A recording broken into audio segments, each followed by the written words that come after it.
Good morning everybody. Success point Deoband में आपका फिर से स्वागत है। आज की इस वीडियो में हम करते हैं जैव विविधता का पार्ट सेकंड।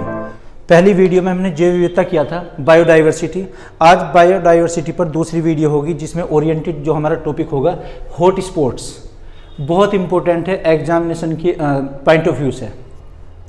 तो इसमें हम पढ़ते हैं कि जो हॉट स्पॉट हैं भारत में कितने, विश्व में कितने, हॉट स्पॉट किसे कहते हैं। देखना, पिछली वीडियो में हमने चर्चा की थी बायोडाइवर्सिटी। तो जैव विविधता बायोडाइवर्सिटी क्या कहेंगे, किसी स्थान विशेष पर वनस्पति और जीव जंतुओं का जो सह अस्तित्व होगा उसकी संख्या को हम क्या कहेंगे, जैव विविधता। वो हो जाएगी बायोडाइवर्सिटी। और अगर बायोडाइवर्सिटी की डेंसिटी बहुत ज़्यादा होती है, यानी कि परसेंट में अगर निकालते हैं तो ये हॉट स्पॉट हो जाएंगे। आप इसे ऐसे समझिए, एक ये पर्टिकुलर कोई प्लेस होगा, एक कोई निश्चित स्थान, यहाँ पर जंतु जगत और वनस्पति दोनों निवास करते हैं। दोनों का अपना अपना एक आवास होता है। किसी पर्टिकुलर जीव जंतु के लिए हैबिटाट क्या होगा, निवास स्थान क्या होगा या आवास क्या होगा, ये इन दोनों का सह अस्तित्व होगा। और अगर इस स्थान पर ये परसेंटेज बहुत ज़्यादा बन जाती है, जिसको पॉपुलेशन के पॉइंट ऑफ व्यू से पॉपुलेशन डेंसिटी भी कहते हैं, जनसंख्या घनत्व। अगर यहाँ पर घनत्व बढ़ता जाता है, इसका डेंसिटी यानी कि इतने क्षेत्रफल में और भी संख्या बढ़ती है, चाहे वो पेड़ पौधों की बढ़ती है, वनस्पति की, या फिर वो जीव जंतुओं की संख्या बढ़ती है, तो ये हॉट स्पॉट हो जाएगा। आज का हमारा टॉपिक होगा हॉट स्पॉट्स। देखना, टेक्निकल टर्मिनोलॉजी भी हॉट स्पॉट जो मोबाइल में या फिर हम सिस्टम पर करते हैं। हॉट स्पॉट क्या होते हैं, किसी स्थान विशेष पर जीव जंतु की या वनस्पति जगत की सघनता डेंसिटी कितनी है, उसे हॉट स्पॉट। विश्व में टोटल 35 हॉट स्पॉट हैं, जिसमें से 4 भारत में हैं। भारत में कितने, 4। तो अभी उनके बारे में चर्चा करते हैं, कौन कौन से हैं वो। क्वेश्चन आया हुआ है कि जैव विविधता का द्वार किसे कहते हैं, है ना, जैव विविधता का प्रवेश द्वार। ये बोलते हैं पूर्वोत्तर राज्य। जो भारत में पूर्वोत्तर राज्य, ईस्टर्न जो स्टेट्स होंगे, पूर्वोत्तर राज्य को हम क्या कहेंगे, ये हॉट स्पॉट या जैव विविधता का प्रवेश द्वार। तो 4 कौन कौन से होते हैं, देखना। नंबर 1 पश्चिमी घाट, वेस्टर्न कोस्ट। वेस्टर्न कोस्ट में कुछ डिस्ट्रिक्ट आते हैं, ये राज्य हो जाएंगे, जैसे महाराष्ट्र, गोवा, कर्नाटका और केरला। और यहाँ पर ये तमिलनाडु का पोर्शन भी आ जाएगा। एक तो यहाँ पर जैव विविधता पाई जाती है इस क्षेत्र में। अगर हम मैप पर देखते हैं इस चीज़ को, तो आप पर ये मैप ही बनाना चाहिए। दूसरा एक होगा सुंदरवन का डेल्टा है पश्चिम बंगाल में, है ना, सुंदरवन का जहाँ मैंग्रोव वन होते हैं। और जो भारत का सबसे बड़ा है ये इंडो बर्मा, या कहिए इंडो म्यांमार। बर्मा का नया नाम क्या है, म्यांमार। तो म्यांमार में यहाँ पर जो ये स्थिति होगी, जो दोनों की सीमा रेखा होगी, जहाँ पर दोनों मिलते हैं, ये जो क्षेत्र होगा इंडो बर्मा के नाम से होगा। और इसमें भी जैव विविधता पाई जाती है। भारत की सबसे बड़ी जैव विविधता या hot spot Indo Burma side हो जाएगी। और सबसे छोटा कौन सा है, पश्चिमी घाट। इसमें आपको ये बताएंगे कि कौन कौन से एनिमल्स होते हैं या कौन कौन से यहाँ पर पादप होते हैं या वनस्पति। और एक आ जाएगा इसमें ट्रांस हिमालय। ट्रांस हिमालय में कौन सा क्षेत्र होगा, नेपाल भूटान का क्षेत्र। और हमारे यहाँ पर अगर देखिए जम्मू कश्मीर का कुछ क्षेत्र होगा, उत्तराखंड, उत्तर प्रदेश, ये सब जो मिले हुए हैं, ये क्या, ट्रांस हिमालय। तो ट्रांस हिमालय में भी क्या, यहाँ पर हॉट स्पॉट की श्रेणी में आता है। तो भारत में 4 हॉट स्पॉट कौन कौन से हैं। एक तो आ जाएगा पश्चिमी घाट, नंबर 1। दूसरा आ जाएगा इसमें इंडो बर्मा सीमा, ये सेकंड नंबर हो जाएगा। और ये नंबर 3 सुंदरवन, और नंबर 4 हिमालयन हो जाएगा। ये क्या है, भारत के 4 हॉट स्पॉट हैं। इनमें सबसे बड़ा हॉट स्पॉट कौन सा होगा, इंडो बर्मा या इंडो म्यांमार, है ना। और इसी को भारत का जैव विविधता या हॉट स्पॉट का प्रवेश द्वार कहते हैं। सबसे छोटा कौन सा होगा, पश्चिमी घाट। और एक सुंदरवन में ही अंडमान निकोबार का भी क्षेत्र आ जाएगा, यानी कि ये दोनों एक ही गिने जाएंगे। तो 4 कौन कौन से हुए, एक बार और देखते हैं। टोटल हॉट स्पॉट्स कितने हैं वर्ल्ड में, विश्व में टोटल 35 हैं, जिसमें से 4 भारत में। 4 कौन कौन से, पश्चिमी घाट, वेस्टर्न कोस्ट, इंडो बर्मा सीमा। तीसरा आ जाएगा ट्रांस हिमालयन का जो नीचे का क्षेत्र है, जो नेपाल या भूटान से मिला हुआ है, जो भारत की सीमा रेखा में आएगा, ये यहाँ पर भी हो जाएगा, है ना। और एक इसमें सुंदरवन आ जाएगा, पश्चिम बंगाल में सुंदरवन का डेल्टा, जो गंगा नदी पर डेल्टा बनता है। क्वेश्चन आया कि डेल्टा का वर्टिक्स या शीर्ष किस दिशा में होगा, ये उसके बाहों की विपरीत दिशा में हुआ करता है। यहाँ पर मैंग्रोव वन होते हैं, अभी उनके बारे में चर्चा करते हैं। तो आपको ये मैप पर बनाना पड़ेगा कि चारों हॉट स्पॉट या जैव विविधताएं 4 सबसे बड़ी कहाँ पर हैं, ये चारों हो जाएंगी। तो आइए इसके बारे में चर्चा करते हैं। देखना, हॉट स्पॉट किसे कहेंगे, जैव विविधता की सघनता, यानी कि डेंसिटी ऑफ बायोडाइवर्सिटी। बायोडाइवर्सिटी की सघनता कितनी, कितने क्षेत्रफल में कितना अधिक है वो। तो क्या आ जाएगा, तो जैव विविधता की सघनता हो जाएगी। और यहाँ पर जैव विविधता का प्रवेश द्वार किसे कहते हैं, पूर्वोत्तर राज्य। पूर्वोत्तर कौन से, जो म्यांमार की सीमा रेखा से मिले हुए हैं भारत के, जैसे यहाँ पर अरुणाचल प्रदेश है ना, और ये हो जाएगा इसमें असम, मेघालय, यहाँ पर नागालैंड, त्रिपुरा, मणिपुर, मिजोरम, ये जो 7 सिस्टर स्टेट्स होंगे हमारे, इसी में जैव विविधता पाई जाती है। कुछ इसमें से बर्मा में से लगे हुए स्टेट्स हैं, कुछ अंदर हैं जो नहीं होंगे। 4 हॉट स्पॉट कौन कौन से हैं? पश्चिमी घाट, वेस्टर्न कोट्स, सबसे छोटा। इसमें प्रमुख प्रजाति कौन कौन सी पाई जाती हैं? पादप की या फिर जंतु जगत की प्रमुख प्रजातियां, स्पीसीज। एक तो यहाँ पर एशियाई हाथी पाया जाएगा, एशियाई हाथी। एक उड़न गिलहरी, उड़न गिलहरी, इसका नाम फ्लाइंग फॉक्स भी होता है। उड़न गिलहरी का नाम क्या दूसरा? फ्लाइंग फॉक्स, फ्लाइंग फॉक्स भी कहते हैं इसको। तो क्वेश्चन आया है कि फ्लाइंग फॉक्स क्या होता है? उड़न गिलहरी को। कभी आप समझे फॉक्स में लोमड़ी होती है, लोमड़ी नहीं, इसकी जो बनावट है गिलहरी की, ये लोमड़ी जैसी होती है। एक नीलगिरी ताहर, ताहर जैसे बकरी, बकरा टाइप में होगा कि ये ताहर बोलते हैं। नीलगिरी की पहाड़ियाँ कहाँ पर हैं? जैसे केरला में है, केरल, तमिलनाडु, कर्नाटक में, इसमें नीलगिरी की पहाड़ियाँ पाई जाती हैं। तो इसमें एक जो वाइल्ड एनिमल होगा ताहर के नाम से, तो नीलगिरी ताहर कहाँ? इसी में पाया जाएगा, पश्चिमी घाट में। और शेर की पूंछ वाला मकोक, मकोक क्वेश्चन आया कि मकाक क्या होता है? बंदर की एक प्रजाति होती है, बंदरनुमा। इसकी जो पूंछ होगी ये लोयन टेल्ड के नाम से भी है, लोयन टेल्ड मंकी, यानी कि मकाक हम किसे कहेंगे? ये मंकी, बंदर को कहेंगे। और इसकी जो पूंछ होगी शेर की जैसी। ये प्रमुख इसके जानवर होते हैं यहाँ पर, वाइल्ड एनिमल, यानी कि प्रमुख एनिमल्स कौन से हो जाएंगे? जंतु। एक तो एशियाई हाथी, उड़न गिलहरी, नीलगिरी ताहर और शेर की पूंछ वाला मकाक। ये क्वेश्चन आया हुआ है सिविल सर्विस में, शेर की पूंछ वाला मकाक। ये किस में आएंगे? पश्चिमी घाट के सबसे प्रमुख ये एनिमल्स हैं वहाँ पर, वाइल्ड एनिमल। दूसरा, इंडो म्यांमार क्षेत्र। इंडो म्यांमार क्षेत्र में यहाँ पर कुछ वनस्पति जगत और कुछ जंतु जगत के प्राणी होंगे। और इसमें जो सबसे बड़ा कौन सा? ये भारत का सबसे बड़ा भी है कि ये हॉट स्पॉट सबसे बड़ा, ये सबसे छोटा है। तो इसमें गिब्बोन, गिब्बोन बोलते हैं, जैसे गोरिल्ला होता है, चिंपैंजी, उस श्रेणी का होगा गिब्बोन ये। तो गिब्बोन कहाँ पर पाया जाएगा? इंडो बर्मा पर। दूसरा, नंबर 3 आइए, हिमालयन जैव विविधता, हिमालयन बायोडाइवर्सिटी या हॉट स्पॉट्स कहेंगे। देखना, जैव विविधता या हॉट स्पॉट में ज़्यादा अंतर नहीं होगा। अगर वहाँ पर डेंसिटी ज़्यादा बढ़ती है, यानी कि वहाँ पर सघनता, घनत्व ज़्यादा बढ़ता है, उस चीज़ को हम हॉट स्पॉट बोल रहे हैं। तो हिमालयन जैव विविधता में कौन सा? नीली भेड़, नीली भेड़ होगी एक, ये है ना, ब्लूइश होगी, वो नहीं कि एग्जैक्ट नीले रंग की होगी।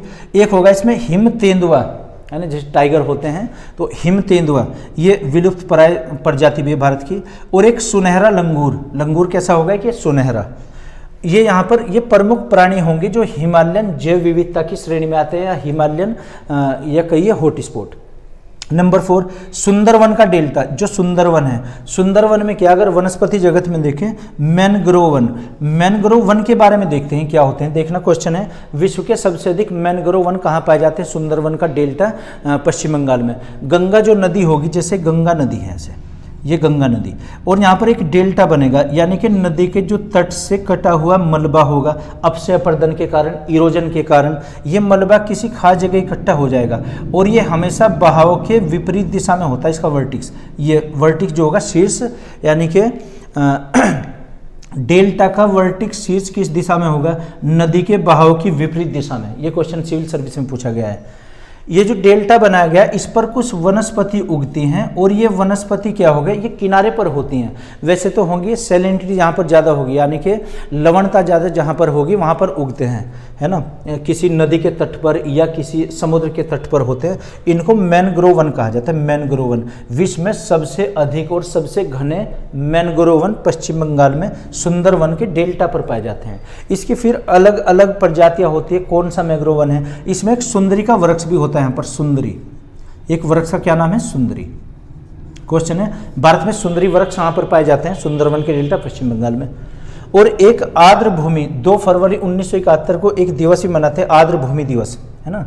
तो आर्द्र, ईरान का एक शहर है रामसर, है ना, ईरान का शहर क्या हो जाएगा? रामसर।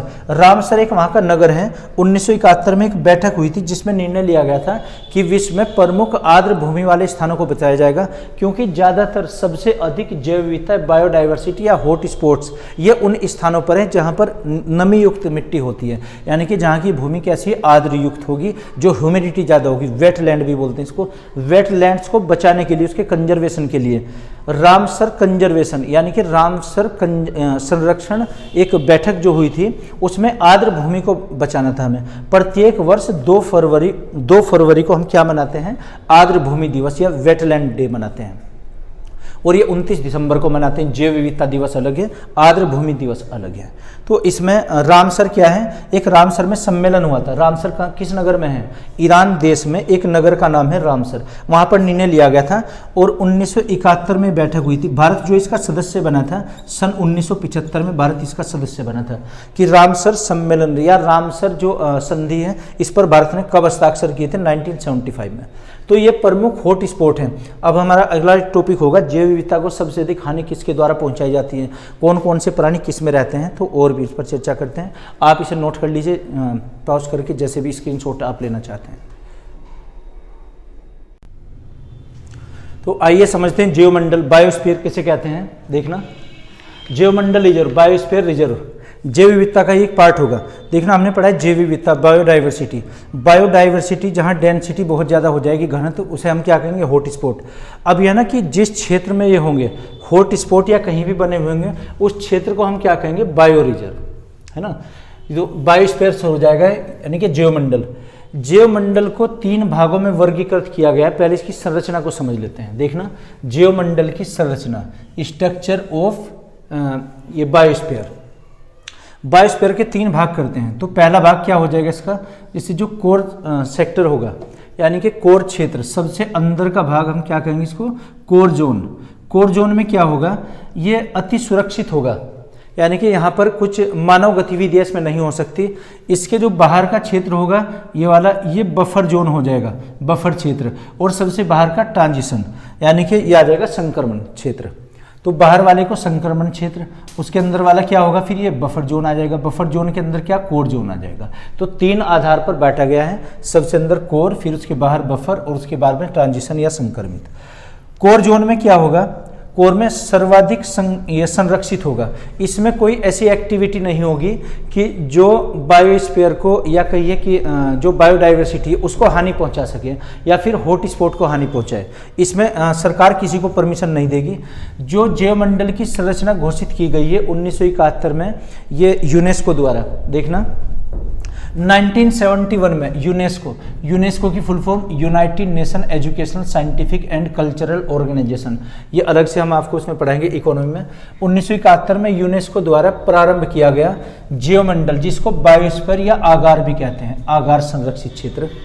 तो जैवमंडल, इसकी संरचना 3 भागों में विभाजित है। तो अंदर की जो संरचना है जिसको कोर जोन कहा जाएगा, कोर में सर्वाधिक संरक्षित है, यहाँ कोई एक्टिविटी ऐसी नहीं होगी जो इसको हानि या हार्मफुल हो इसके लिए। दूसरा बफर हो जाएगा। बफर जोन में क्या होगा, इसमें कोई भी अनुसंधान, शैक्षिक अनुसंधान, पर्यटन या मनोरंजन के कार्य हो सकते हैं, वो भी एक परमिशन लेकर। जो इनके प्राधिकारी होंगे, प्राधिकारी से हमें परमिशन या अनुमति लेनी पड़ेगी। नंबर 3 हो जाएगा संक्रमण। संक्रमण क्षेत्र क्या होगा, बाहर का, ये मनोरंजन गतिविधियां या फसल कौन सी, जो प्रायोगिक रूप से की जाएंगी एक्सपेरिमेंटली, जैसे हम ग्रीन हाउस बनाकर उसमें कोई फसल उगाना चाहते हैं, वो सब इसमें की जा सकती हैं। तो ये जो जैवमंडल की संरचनाएं किसके द्वारा घोषित हैं, यूनेस्को के द्वारा। अब आइए थोड़े तथ्यात्मक चर्चा करते हैं इसकी। 1971 में यूनेस्को द्वारा प्रारंभ जैवमंडल आगार। कार्य क्या होंगे इसके, 3 कार्य, जैसे संरक्षण प्रदान करना, विकास का कार्य होना और एक लॉजिस्टिक का मतलब है वहां पर शोध अनुसंधान, रिसर्च हो सकती है ना।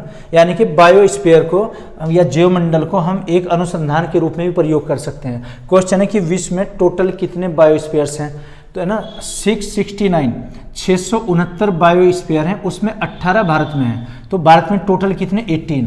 और ये 120 देशों में स्थापित हैं। 120 देशों में टोटल कितने हैं, 669 में से भारत में कितने, 18। ये क्वेश्चन आया है कि भारत में बायोस्फीयर कितने, 18। भारत का स्थान कौन सा है जैव विविधता में, 12वां स्थान। ये क्वेश्चन भी आया है, यूपीएससी में पूछा गया है। उसके बाद में लोक सेवा आयोग में भी क्वेश्चन है। जैव विविधता को खतरा किससे सबसे अधिक पहुंचता है, झूम खेती। झूम खेती को हम स्थानांतरित कृषि या शिफ्टिंग एग्रीकल्चर भी बोलते हैं। और दूसरा है प्राकृतिक आवासों का विनाश करना। उनको अगर हम नष्ट करते हैं, जो हैबिटाट होते हैं किसी भी जीव जंतु के अपने, जैसे शेर है कि कौन से उसमें प्लांटेशन में रहता है, या फिर जो व्हाइट टाइगर है ये कौन से उसमें रहता है, तो उसके लिए सुंदरवन का डेल्टा भी है। अगर हम इनके प्राकृतिक आवासों को हानि पहुंचाते हैं तो ये जैव विविधता के लिए सबसे बड़ा खतरा होता है। और दूसरा है झूम खेती। झूम खेती क्या होता है, दरअसल जो जनजातीय लोग होते हैं, आदिम लोग होते हैं जो जंगलों में रहते हैं, वो एक पुराने जंगल को आग लगाकर एक नए जंगल में शुरुआत करते हैं कृषि करने की, चूंकि उनके पास में एपरेटस नहीं होते हैं। तो झूम खेती भी इसके लिए खतरा है, और प्राकृतिक आवासों का विनाश करना, और भी बहुत सारे हो सकते हैं, लेकिन वरीयता हम इन्हें देंगे, ये प्रथम प्रायोरिटी पर होंगे। दूसरा है सबसे अधिक जैव विविधता कहाँ पर पाई जाती है भारत में, शांत घाटी है। शांत घाटी कहाँ है, केरल में, यानी कि डेंस पोर्शन होगा बहुत ही ज्यादा सघनता। विश्व का प्रथम संरक्षित क्षेत्र किसको घोषित किया था, सबसे पहले संरक्षित क्षेत्र यानी कि बायोस्फीयर या जीवमंडल, येलोस्टोन पार्क है कि येलोस्टोन पार्क यूएसए में, अमेरिका में है ना, उत्तरी अमेरिका महाद्वीप में आ जाएगा येलोस्टोन पार्क। क्वेश्चन है राष्ट्रीय उद्यान और वन्यजीव अभ्यारण्य, अभ्यारण्य में और राष्ट्रीय उद्यान में या नेशनल पार्क में इसमें क्या डिफरेंस होता है। देखिए जो राष्ट्रीय उद्यान है ये तो केंद्र सरकार की तरफ से घोषित होते हैं, और अभ्यारण्य राज्य सरकार की तरफ से हो सकते हैं। वन्य जीव संरक्षण अधिनियम बनाया गया था 1972 में। क्वेश्चन आया कि वन्य जीव है ना, wild life animal protection act कब बना था, 1972 में, 1972 में। उसके अंतर्गत किसी भी जीव जंतु को हम हानि नहीं पहुंचा सकते हैं, क्योंकि वाइल्ड लाइफ जो एक्ट बना हुआ उसका उल्लंघन हो जाएगा, वो ब्रेक हो जाएगा। तो 1972 में हमने ये एक्ट बनाया, वन्य जीव संरक्षण अधिनियम। अभ्यारण्य क्या होता है, अभ्यारण्य में जंतु रखे जाते हैं, और राष्ट्रीय उद्यान में वनस्पति और जंतु दोनों आते हैं। यानी कि एक क्वेश्चन आया हुआ कि उत्तर प्रदेश में कितने राष्ट्रीय पार्क हैं, यानी कि राष्ट्रीय उद्यान है। एक ये यहाँ पर ये लखीमपुर खीरी में, जो लखीमपुर खीरी में दुधवा राष्ट्रीय उद्यान या राष्ट्रीय पार्क, ये कहाँ पर है, लखीमपुर खीरी में, उत्तर प्रदेश में। ओके, और वाइल्ड लाइफ सेंचुरी यानी कि अभ्यारण्य को इसमें जंतु जगत किया जाएंगे। तो ये इससे जीवमंडल की संरचना और उसके बारे में कुछ तथ्यात्मक, ये जो फैक्ट्स हैं आप ये अलग से नोट कर लीजिएगा, इसके बाद में अभी दिखाते हैं। आप इसका स्क्रीनशॉट ले लीजिए जूम करके और नोट करते रहिए आप इसे। ओके, देखना जैव विविधता से जो अन्य क्वेश्चन आए हुए हैं तो कौन कौन से हैं, इस पर आधारित क्वेश्चन। भारत का प्रथम राष्ट्रीय पार्क कौन सा था, तो 1936 में उत्तराखंड में बनाया गया था, जिम कॉर्बेट। जिम कॉर्बेट एक पर्यटक का नाम था जो ब्रिटिश अंग्रेज अधिकारी थे उनके नाम पर नाम रखा गया जिम कॉर्बेट। तो भारत का प्रथम राष्ट्रीय पार्क जिम कॉर्बेट, इसका पुराना नाम हेली, ये भी क्वेश्चन आया हुआ है, 1936 में स्थापित किया गया था। दूसरा क्वेश्चन है भारत का प्रथम सबसे बड़ा राष्ट्रीय पार्क कौन सा है, सबसे बड़ा राष्ट्रीय पार्क हो जाएगा किश्तवाड़ राष्ट्रीय पार्क, जम्मू कश्मीर में, लेह जिले में होगा वहां का, है ना। तो किश्तवाड़ सबसे बड़ा है। सबसे छोटा कौन सा है, बेटन द्वीप, एक ही बेटन द्वीप अंडमान निकोबार में है। तो सबसे छोटा राष्ट्रीय पार्क बेटन द्वीप, सबसे बड़ा राष्ट्रीय पार्क किश्तवाड़, और सबसे पहला राष्ट्रीय पार्क जिम कॉर्बेट। राष्ट्रीय पार्क में क्या होता है, जहां पर जीव जंतु और वनस्पति दोनों होते हैं। खैर, तैरता हुआ फ्लोटिंग, तैरता हुआ राष्ट्रीय पार्क कहाँ है, केईबुल लामजाओ, केईबुल लामजाओ मणिपुर में। ये तैरता हुआ है, तैरता हुआ यानी कि बहुत स्पीड से वो तैरता है। एक औसतन यानी कि शिफ्ट होता है एक जगह से दूसरी जगह में पानी की धारा के ये अनुकूल। तो तैरता हुआ कौन सा है राष्ट्रीय पार्क, केईबुल लामजाओ, ये कहाँ पर है, मणिपुर में। कुल भारत में राष्ट्रीय पार्क कितने हैं, 105, 105 राष्ट्रीय पार्क हैं। कुल अभ्यारण्य कितने, देखना अभ्यारण्य सेंचुरी अभी आपको बताया कि सेंचुरी में हम क्या करते हैं, जिसमें केवल जंतु रहते हैं। तो कुल अभ्यारण्य कितने हैं, 532। राष्ट्रीय पार्क 105 है, अभ्यारण्य 532, क्योंकि ये केंद्र सरकार बनाती है, दूसरे को राज्य सरकार बनाती है। और ये वन्यजीव संरक्षण अधिनियम कब बना था, 1972 में, 1972 में। उसी के एक्ट के अकॉर्डिंग ये परिभाषा है भारत में। प्रथम समुद्री राष्ट्रीय पार्क, जो समुद्री राष्ट्रीय पार्क है ये भारत का जो प्रथम बना था कच्छ की खाड़ी में। कच्छ कहाँ है, गुजरात में। तो गुजरात का एक जिला है जामनगर, जामनगर में ये प्रथम समुद्री राष्ट्रीय पार्क बनाया गया। तो ये तथ्यात्मक कुछ जानकारी, इसे आप नोट कर लीजिए। आगे देखते हैं भारत के पवित्र उपवन, जो राष्ट्रीय पार्क है, पवित्रता, जैसे कुछ पेड़ पौधे होते हैं जिनको हम पवित्र मानते हैं, जैसे तुलसी हैं या और भी हैं, है ना, नीम को या पीपल को मानते हैं। तो क्या दिया है, भारत के पवित्र उपवन, जड़ी बूटी की रानी, जड़ी बूटियों की रानी किसे कहते हैं, तुलसी को। देखना तुलसी जो प्लांट होता है, पौधा, हमारी भारतीय संस्कृति के अनुसार इसको पवित्र माना जाता है। दूसरा, औषधियों का राजा, औषधियों का राजा कौन सा पौधा है, ये गैनोडर्मा। गैनोडर्मा एक मशरूम की वैरायटी है, मशरूम जो होता है जो सब्जी खाने में भी हम प्रयोग करते हैं। तो लाल मशरूम, लाल मशरूम को क्या कहा जाएगा, गैनोडर्मा। क्वेश्चन है, देश का पहला जैवमंडल आरक्षित क्षेत्र भारत में कौन सा बना था? जैसे विश्व का कौन सा बना? येलोस्टोन। और भारत का कौन सा? 1986 में नीलगिरी क्षेत्र। ये नीलगिरी कहाँ पर होगा? उसमें आपको राज्य बताए थे, जैसे कर्नाटक, केरल और तमिलनाडु। जो दक्षिणी भारत का क्षेत्र है, कर्नाटक यहाँ पर और केरल और तमिलनाडु, इनके जो क्षेत्र है, यहाँ पर जो पहाड़ियाँ होंगी, नीलगिरी की पहाड़ियाँ, जहाँ पर एक ऊटी भी, इनमें एक टूरिस्ट पैलेस भी है। क्वेश्चन आया कि पृथ्वी का फेफड़ा किसे कहा जाता है? पृथ्वी के फेफड़े से क्या मतलब हुआ है ना? लंग्स ऑफ अर्थ, ये लंग्स कहा जाएगा फेफड़ा। अमेजन के जो जंगल होंगे, अमेजन घाटी, ये कहाँ पर है? दक्षिणी अमेरिका महाद्वीप में। अमेजन वर्षा वन, अमेजन वर्षा वन में सबसे अधिक यहाँ पर घने वन है। वैसे तो अफ्रीका में पाए जाते हैं, लेकिन पृथ्वी का फेफड़ा कहते हैं उसको, यानी कि रेस्पिरेशन से ये जो प्रोसेस होगा और वहाँ से ऑक्सीजन ज़्यादा प्रोड्यूस होती है। सबसे अधिक जैव विविधता वाला देश, सबसे अधिक जैव विविधता कहाँ पर पाई जाएगी? बायोडाइवर्सिटी भूमध्य रेखीय प्रदेशों में, भूमध्य जो ट्रॉपिकल जोन होगा, यानी कि उष्ण कटिबंधीय वर्षा वन वाले क्षेत्रों में सबसे अधिक जैव विविधता है, बायोडाइवर्सिटी पाई जाती है। सबसे कम बायोडाइवर्सिटी या जैव विविधता कहाँ पर पाई जाएगी? ध्रुवों पर, जो ध्रुवों पर क्षेत्र होगा वहाँ सबसे कम है, क्योंकि वहाँ पर बर्फबारी होती है, तो उसमें प्लांटेशन बहुत कम, और एक पोलर बियर ही वहाँ पर पाया जाता है, ऐसे कोई जंतु नहीं है। तो ये मैं आशा करता हूँ आपकी समझ आया होगा, अगर नहीं तो कमेंट बॉक्स में आप लिखकर बताइएगा। ये जैव विविधता पर हमारी दूसरी वीडियो है। एक अगली जो वीडियो हम बनाएंगे वो इससे आए हुए क्वेश्चंस जो भी होंगे, विभिन्न प्रकार के जो क्वेश्चन हैं, तो आप इसे नोट करते रहिए। जैसे भी आप करें, स्क्रीनशॉट ले लीजिए और नोट कीजिए जूम करके।